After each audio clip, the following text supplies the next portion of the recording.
এক মেয়ে তার শ্বশুর বাড়ি যাওয়ার আগে বাবাকে প্রশ্ন করলো, বাবা, আমাদের সামনের উঠোনের ওই গাছটা কি পেছনের বাগানে লাগানো যায় না? তখন মেয়েটির বাবা তাকে উত্তর দিয়ে বলল, ওই গাছটা হলো 4 বছরের পুরনো একটা গাছ, এটা এখন অন্য কোথাও লাগানো একদমই সম্ভব না।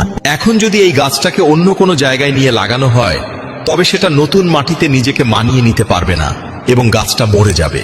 নিজের বাবার মুখে এই কথা শোনার পর মেয়েটা তখন হাউমাউ করে কাঁদতে কাঁদতে বাবাকে বলতে লাগলো, আচ্ছা বাবা, একটা কথা বলো তো, 4 বছরের একটা পুরনো গাছ যদি অন্য জায়গায় নিজেকে মানিয়ে নিতে না পারে, নতুন মাটিতে নিজেকে একদমই বাঁচিয়ে রাখতে না পারে, তাহলে আমি তো তোমার এই ঘরের 20 বছরের একটা পুরনো মেয়ে, আমি তো সামান্য একটা গাছ নই বাবা।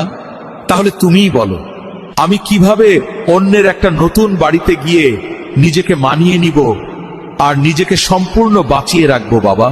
মেয়ের মুখে এমন একটা কথা শোনার পর তার পরিবারের সবাই যেন একদম অবাক হয়ে গেল, আর তার বাবা আওয়াজ করে হাউমাউ করে কাঁদতে লাগলো।